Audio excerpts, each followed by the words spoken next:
The first update we have today is the brief on the recent controversy involving Ramona Singer.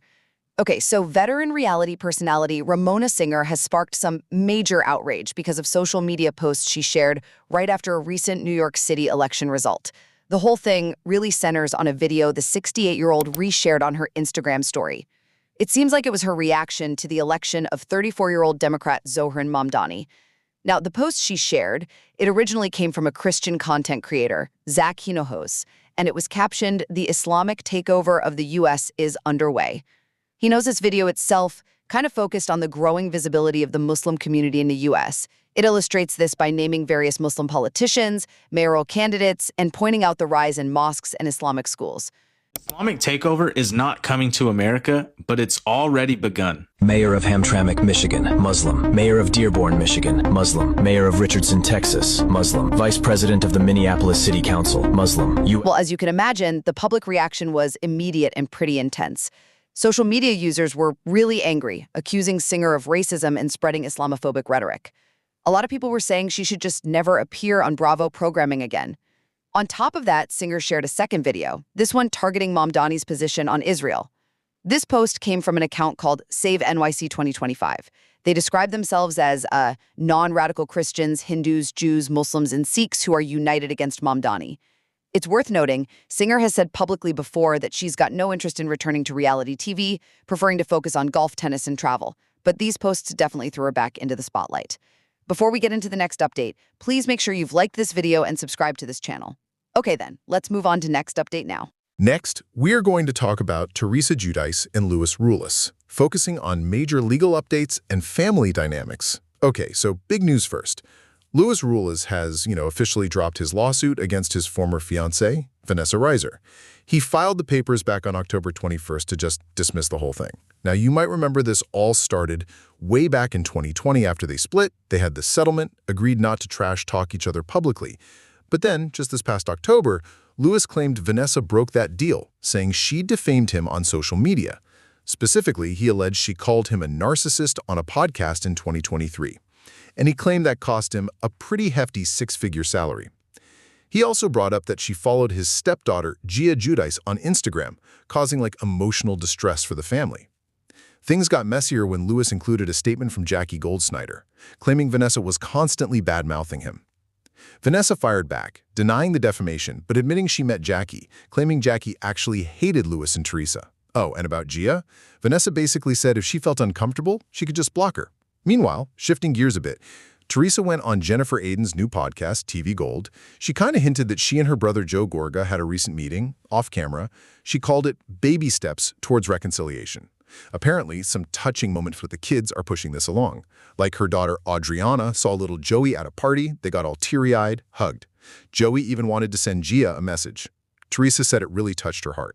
And finally, Teresa shut down some rumors, calling them fake news. She made it super clear she and Lewis are absolutely not getting divorced. Jennifer Aydin also chimed in, confirming she never lent Teresa $500,000. So that's settled. So this was today's update about the latest Real Housewives of New Jersey drama. Let's now move on to next update. Next, we are going to talk about the drama swirling around Gretchen Rossi, Tamra Judge, and some, controversial social media likes following the Real Housewives of Orange County finale. So Gretchen Rossi found herself in hot water, okay? She got called out for supposedly liking a bunch of posts that were pretty controversial. We're talking homophobic and anti-abortion rights stuff. But Gretchen, she strongly denies this. She's like, why would these likes suddenly show up now? Her suspicion immediately landed on Tamra Judge. Gretchen argues the screenshots only popped up on one specific Twitter feed. And guess what? Tamra is apparently the only person following that account. Kinda suspicious, right? And get this, Gretchen pointed out that she, along with Gina Kirschenheiter and Emily Simpson, actually tried to find these posts themselves. And nothing. They couldn't locate them.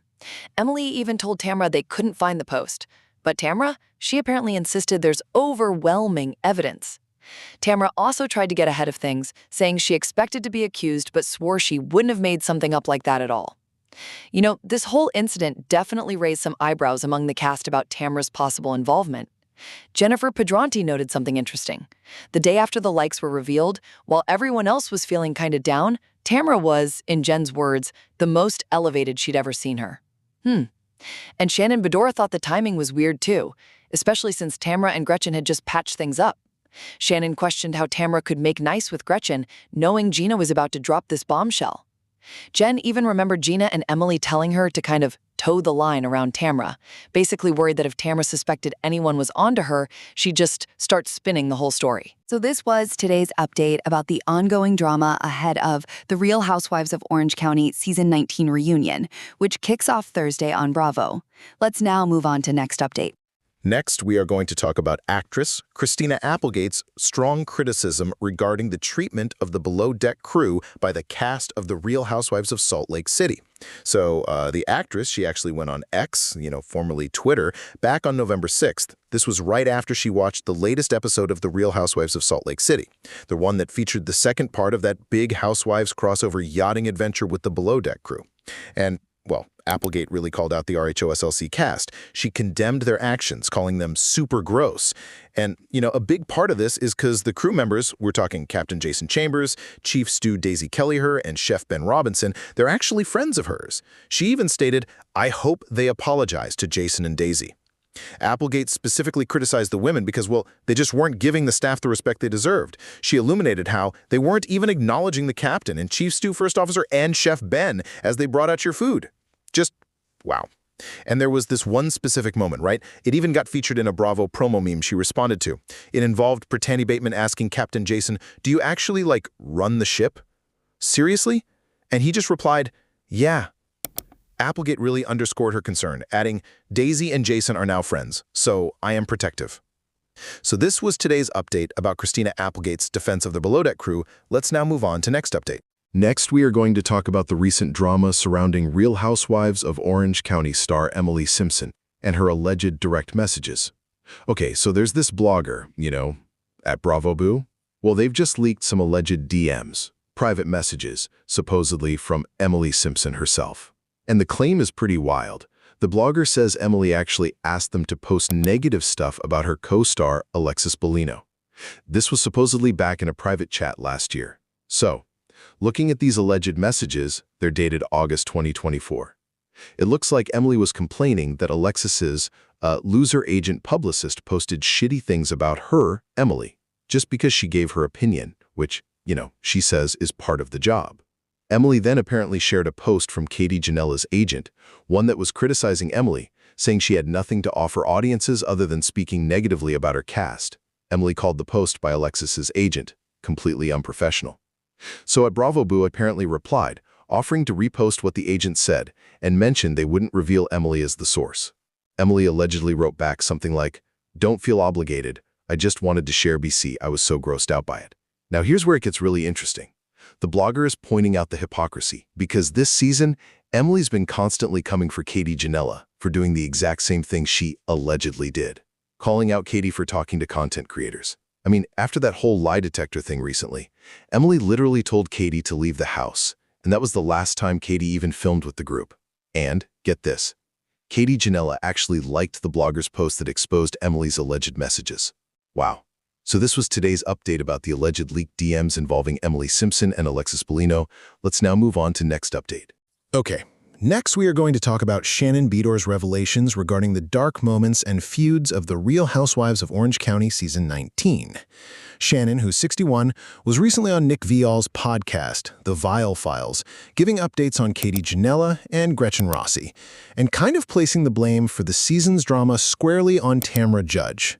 So, with Katie Janela, Shannon says they haven't spoken since the reunion looks were filmed. But she did admit she'd never say never to a future friendship.